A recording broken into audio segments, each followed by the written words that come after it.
દરેકના ઘરમાં આવા જૂના ટુવાલ તો પડ્યા જ હોય છે, પરંતુ આવા ટુવાલનું કરવું શું? તો આજના વિડીયોમાં હું તમને 10 એવા જોરદાર આ જૂના ટુવાલના આઈડિયા બતાવવાની છું, જે જોઈ તમે પણ આ આઈડિયા જરૂરથી અજમાવશો.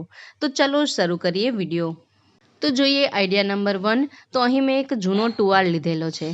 જો આ રીતનો એક મેં ટુવાલ લીધેલો છે અને તેને આ રીતે આપણે ફોલ્ડ કરી દઈએ. અડધા ટુવાલમાં આ રીતે ટુવાલને આપણે ફોલ્ડ કરી દઈએ. અહીં આપણે માપ જોઈએ તો 14 ઇંચ જેટલો આપણે અહીં આ ટુવાલને ફોલ્ડ કરવાનો છે. ત્યાર પછી કટ કરી લઈએ. આ રીતે કાતરની મદદથી કટ કર્યા બાદ આ જે બીજો પાર્ટ છે તેનો ઉપયોગ આગળ જોઈશું. આ પાર્ટનો પહેલાં ઉપયોગ જોઈએ. ત્યાર પછી મેં અહીં એક માર્કર લીધેલું છે અને માર્કરથી આ રીતે જે મેં શેપ દોરી રહી છું તે શેપ દોરવાનો છે. આ રીતે અડધું હાર્ટ કહેવાય ને જે, એ રીતે આપણે હાર્ટ શેપમાં આ રીતે શેપ દોરી લેવાનો છે. ત્યાર પછી તેને કાતરથી આપણે કટ કરી લઈએ. જુઓ અહીં મેં કાતરથી કટ કરી લીધેલું છે. ત્યાર પછી આપણે આ પાર્ટ પર સિલાઈ લગાવી દઈએ. હાથેથી પણ તમે સિલાઈ લગાવી શકો છો. જુઓ અહીં મેં હાથેથી સિલાઈ લગાવેલી છે. આ રીતે આપણે સિલાઈ લગાવી દઈએ. પછી આપણે આ પાર્ટ છે જે તેને આપણે કાતરથી કટ કરવાનું છે. જુઓ અહીં આપણે કાતરની મદદથી આ પાર્ટને આપણે કટ કરી લઈશું. તમે સિલાઈ મશીનનો પણ ઉપયોગ કરી શકો છો, પરંતુ હું અહીં એવા આઈડિયા બતાવું છું કે જે દરેક લોકો અપનાવી શકે. અને આ રીતે આટલા પાર્ટમાં કટ નથી કરવાનું, આટલું આ રીતે આપણે કટ કરી દઈશું. જુઓ ત્યાર પછી તમે તેને એમ જ ફોલ્ડ કરી અને સિલાઈ કરી શકો છો અથવા પાઇપિંગ લગાવી શકો છો. મેં અહીં એક પાઇપિંગ લગાવી લીધી છે. આ રીતે તમે પાઇપિંગ પણ લગાવી શકો છો. જુઓ ત્યાર પછી તેને આપણે સવડું કરી લઈએ. આ રીતે તેને સવડું કરી લઈશું. સવડું કર્યા પછી અહીં આપણે 2 બટન લગાવવાના છે. આ આટલા અંતરમાં આપણે 2 બટન લગાવીશું. તો મેં અહીં 2 બટન લગાવી લીધેલા છે અને અહીં એક લૂપ લગાવ્યું છે. આપણી પાસે જે આ રીતનું રબર આવતું હોય ને હેરબેન્ડ, એ મેં લગાવ્યું છે. આ રીતે બટન લગાવી લઈશું. હવે આનો ઉપયોગ જોઈએ. તો જ્યારે આપણે હેર વોશ કરીએ તો હેર વોશ માટેનું સરસ મજાનું એક ટુવાલ રેડી થઈ ગયું છે. આ રીતે તમે હેર વોશ કરી અને તમે હેરને બાંધી શકો છો અને તમારા વાળની લેન્થ જેટલી હોય એ પ્રમાણે તમે બટનમાં આ લૂપ રાખી શકો છો. જુઓ આ રીતે સાવ સરળ રીતથી આપણી પાસે હેર વોશ ટોવેલ રેડી થઈ જશે. અને આ ટુવાલને થોડીવાર ગરમ પાણીમાં બોળી રાખી અને પછી તમે માથા પર આ રીતે બાંધશો ને તો તે હોટ ટોવેલ ટ્રીટમેન્ટનું પણ કામ કરશે. જુઓ ત્યાર પછી જોઈએ નેક્સ્ટ આઈડિયા. તો જે આ ટુવાલનો બીજો પાર્ટ વધેલો હતો તેને આ રીતે આપણે ફોલ્ડ કરી દઈએ. જુઓ આ રીતે 2 વખત ફોલ્ડ કરશું એટલે 4 પાર્ટ રેડી થશે. તે 4 પાર્ટને આપણે આ રીતે કાતરથી કાપી લઈએ. આ રીતે કાતરથી આપણે કટ કરીશું એટલે આપણી પાસે 4 પીસ રેડી થઈ જશે. જુઓ હવે આ 4 પીસ જે આપણે કટ કરેલા છે તેમાં આપણે પાઇપિંગ લગાવીશું. તમે પાઇપિંગ કોઈ પણ રીતની લગાવી શકો છો. જુઓ આ 4 પાર્ટમાં પાઇપિંગ લગાવીએ. અહીં મેં આ ટુકડો લીધેલો છે જે એમાંથી હું પાઇપિંગ લગાવી લઈશ. તો જુઓ આ રીતે આપણી પાસે 4 નેપકિન બનીને રેડી થઈ ગયા છે. તમે આ નેપકિનને સાચવીને રાખી દો અથવા તમે મસોદા તરીકે પણ ઉપયોગમાં લઈ શકો છો. રસોડામાં કિચનમાં મસોદા તરીકે વાપરી શકો છો અથવા નેપકિન તરીકે પણ વાપરી શકો છો. આ આપણે હાથ લૂછવામાં ખૂબ જ કામ આવી શકે છે. જુઓ આ રીતે 4 નેપકિન બનીને રેડી થઈ ગયા છે. ત્યાર પછી તેમાં જ હું તમને એક નવો આઈડિયા બતાવી રહી છું. તો આપણે એક નેપકિનનો ઉપયોગ કરીશું. તો આ જે આપણે પાઇપિંગ લગાવેલું કાપડ હતું ને તે જ કાપડમાંથી મેં અહીં આટલા પ્રમાણમાં ટુકડો કટ કરેલો છે અને તેને થોડો ગોલાઈમાં કટ કરી દઈએ. આ રીતે જુઓ બંને સાઈડ આ રીતે આપણે કટ કરવાનું છે. ત્યાર પછી તેને આ રીતે સેન્ટરમાંથી પકડી અને ત્યાં એક દોરો બાંધી દઈએ. આ રીતે દોરો બાંધી તેને એક બટરફ્લાય જેવું અથવા તો ફ્લાવર જેવું આપણે એક લુક આપીએ. ત્યાર પછી આપણે જે હેર ટુવાલ બનાવેલો હતો ને તેમાંથી જે આ ટુવાલનો કટકો વધ્યો હતો તેમાંથી આ રીતની એક પટ્ટી કટ કરીએ. જુઓ આટલી આપણે પટ્ટી કટ કરવાની છે. બરાબર.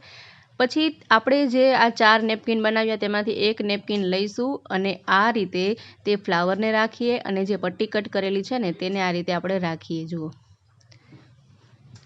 અને તેને અહીં આપણે ટાંકા લગાવી લઈશું. સિલાઈ કરી શકો છો, હાથેથી આપ સિલાઈ કરી શકો છો. આ રીતે આપણે સીવી લઈશું. અને હવે આપણે જ્યાં નાકું બનાવ્યું તેના દ્વારા તમે તેને ટીંગાડીને પણ રાખી શકો છો. આ રીતે હેંગિંગ ટોવેલ પણ બનાવી શકો છો.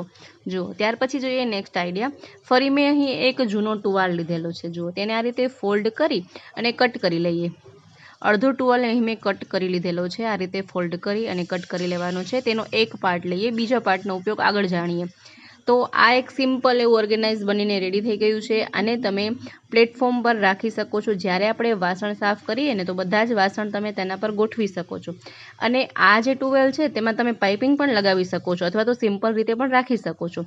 આ રીતે વાસણ ગોઠવવાથી તમે જોઈ શકો છો કે વાસણનું બધું જ પાણી આ ટુવાલ પર જ પડશે અને પ્લેટફોર્મ જરા પણ ગંદુ નહીં થાય. ત્યાર પછી આપણે બીજા પાર્ટનો ઉપયોગ જોઈએ તો તે ટુવાલને આ રીતે આપણે ફોલ્ડ કરી દઈએ. જુઓ આ રીતે ફોલ્ડ કર્યા પછી આટલો આપણે લંબચોરસ ટુકડો આપણે કટ કરવાનો છે. જુઓ આ રીતે કાતરથી લંબચોરસ ટુકડો આપણે કટ કરી લઈશું. કટ કર્યા પછી તે જ લંબચોરસ ટુકડાને ફરી આ રીતે રાખી અને ફરીથી આપણે 2 લંબચોરસ ટુકડા તૈયાર કરીશું. ટોટલ આપણી પાસે 4 લંબચોરસ ટુકડા જોઈએ છે. આપણે તમને એ ન સમજાય કે આપણે લંબચોરસના ટુકડા કેવડા કટ કરવા, તો તમે હાથનો પંજો રાખી અને પંજાના આકારના તમે આ ચોરસ ટુકડા કટ કરી શકો છો. લંબચોરસ ટુકડા જુઓ અહીં મેં 4 લંબચોરસ ટુકડા કટ કરી લીધેલા છે. હવે શું કરીશું, આપણે આ રીતે 2 પાર્ટમાં તેને ડિવાઈડ કરી લઈએ, 2 ટુકડા રાખીએ. બરાબર. પછી આપણે ઉપરનો જે ટુકડો છે ને તેને 1 ઇંચ આપણે નાનો રાખીશું. 1 ઇંચ એને કટ કરી લેવાનો છે. જુઓ આ રીતે કટ કરી લેવાનું છે. બંનેમાં એ જ રીતે આપણે 1 ઇંચ ટુકડો તેને ટૂંકો રાખીશું. જુઓ આ રીતે. બરાબર. પછી આપણે શું કરવાનું છે, આ રીતે આપણે 2 પાર્ટ રેડી કર્યા. હવે તેને આપણે સિલાઈ કરવાની છે. ફરતે સિલાઈ કરીશું. આ રીતે હાથેથી પણ તમે સિલાઈ કરી શકો છો અથવા તો કોઈ પણ કાપડથી તમે તેને પાઇપિંગ પણ લગાવી શકો છો. બરાબર. આ રીતે આપણે આ બંનેમાં સિલાઈ કરી લઈશું. આ રીતે અહીં હું હાથેથી સિલાઈ કરી રહી છું. આ ટુવાલનું કાપડ જાડું હોય તો સિલાઈ મશીનમાં સરખી રીતે સિલાઈ ન થઈ શકે તો આપ હાથેથી પણ સીવી શકો છો. ત્યારબાદ તેને આમને આમ પણ રાખી શકો છો અથવા તો તેને સવડું કરી લો. જુઓ અહીં મેં સવડું કરી લીધેલું છે. આ રીતે સવડું પણ કરી શકો છો. જોઈએ આપણે આનો ઉપયોગ શું થઈ શકે છે. તો જો શિયાળાનો સમય હોય તો તમે આને હેન્ડ ગ્લવ્સ તરીકે પણ ઉપયોગમાં લઈ શકો છો અથવા તો નાના બાળક હોય તો તેને તે આ મોજડી તરીકે પણ, મોજા તરીકે પણ ઉપયોગમાં લઈ શકે છે અથવા તો આને તમે રસોડામાં ડેઇલી યુઝ માટે રાખી શકો છો. કોઈ પણ ગરમ વસ્તુ હોય અને આપને સાણસી ન મળતી હોય, હાજરમાં ન હોય તો તમે આ રીતે ગરમ વસ્તુઓને તાત્કાલિક આ રીતે ઉપાડી શકો છો ગેસ પરથી. ખૂબ જ સરસ આઈડિયા છે આ. ત્યાર પછી જોઈએ નેક્સ્ટ આઈડિયા. તો જ્યારે આપણે ઓશીકું નવું લઈએ તો ઓશીકું સરસ ભરાવદાર હોય છે. જેમ જેમ તે યુઝમાં આવતું જાય તેમ તે ફ્લેટ બનતું જાય છે. અથવા તો એવું બને કે જ્યારે આપણે ઓશિકાનું કવર આપણે વોશ કરવાનું હોય, ધોવાનું હોય તો ઓશીકું પણ અંદરથી આ રીતે ગંદુ થઈ જતું હોય છે. તો તેના માટે 2 in 1 શું ઉપાય આપણે કરી શકીએ, આ રીતે ટુવાલનો કટકો લઈ, ટુવાલનો કટકો પાથરી તેના પર આ રીતે ઓશીકું રાખી ફરી તેના પર ટુવાલનો કટકો ફોલ્ડ કરી અને તેને ચારે બાજુ આપણે સીવી લઈએ. જુઓ જેનાથી શું થશે કે ઓશીકું પણ સરસ ભરાવદાર બની જશે. ઘણાને 2 ઓશિકા રાખીને માથું રાખીને સૂવાની આદત હોય તો તેના માટે પણ આ સરસ ઉપાય છે. ઓશીકું સરસ મજાનું બની જશે અને જ્યારે તમે આને ઈચ્છો ત્યારે તેને ધોવા પણ, વોશ કરવા પણ કાઢી શકો છો. જુઓ આ રીતે છૂટી છૂટી સિલાઈ કરશો તો તમે તેને સરળતાથી ધોવા માટે પણ કાઢી શકશો અથવા તો તેને આમને આમ પણ રાખી શકો છો અથવા તો તમે તેને ઓશિકાનું કવર ફરીથી એમાં ચડાવી દો નવું.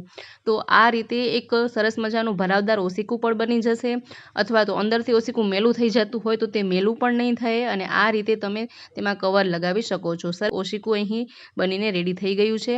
જુઓ આ આઈડિયા પણ ખૂબ જ સરળ છે અને ખૂબ જ સરસ છે. જુઓ ત્યાર પછી આપણે જોઈએ નેક્સ્ટ આઈડિયા. ફરી મેં અહીં એક જૂના ટુવાલનો કટકો લીધેલો છે. તેને આ રીતે સરસ રીતે આપણે ફોલ્ડ કરી દઈએ.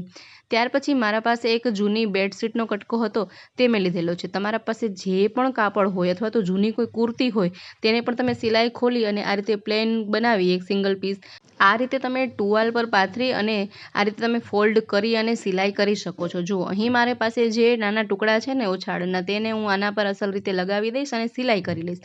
આ રીતે તેને ફોલ્ડ કરી અને આપણે સિલાઈ કરવાની છે. અહીં આપણે હાથેથી જ સિલાઈ કરીશું. આ રીતે ફોલ્ડ કરી અને ચારે બાજુ સિલાઈ કરી લઈએ. જુઓ આ રીતે આપણે ચારે બાજુ સિલાઈ કરી લેવાની છે. આ કપડામાં પણ આપણે સિલાઈ કરી લઈશું. તો જુઓ આ રીતે તમે સોય દોરાની મદદથી જ સીવી શકો છો. અહીં હું સોય દોરાનો જ ઉપયોગ કરી રહી છું, સિલાઈ મશીનનો ઉપયોગ નથી કરી રહી. દરેક આઈડિયા એવા બતાવ્યા છે ને કે કોઈ પણ અજમાવી શકે. અહીં આપણે બિલકુલ સિલાઈ મશીનનો ઉપયોગ કર્યો જ નથી. જુઓ આ રીતે હાથેથી જ આપણે સિલાઈ કરી લઈશું. તો જુઓ અહીં મેં સિલાઈ કરી લીધેલી છે. ત્યાર પછી જે આપણે એક્સ્ટ્રા ટુકડો લગાડ્યો હતો તેમાં પણ સરસ રીતે મેં સિલાઈ કરી લીધી છે. જુઓ ત્યાર પછી આપણે તેને ઉલટાવી દઈએ. તો જુઓ આનો ઉપયોગ તમે ઘણી રીતે કરી શકો છો. ઘરમાં નાનું બાળક હોય તો ગોદડી તરીકે ઉપયોગ કરી શકો છો અથવા તો તમે સિલાઈનું કામ કરતા હોય તો આ રીતે ગાદલી તરીકે ઉપયોગ કરી શકો છો અથવા તો તમે તેને પગલૂછણિયા તરીકે પણ ઉપયોગ કરી શકો છો. આ રીતે ડોરમેટ તરીકે પણ ઉપયોગમાં લઈ શકાય છે. આ રીતે આના ઘણા જ બધા મલ્ટિપલ યુઝીસ છે.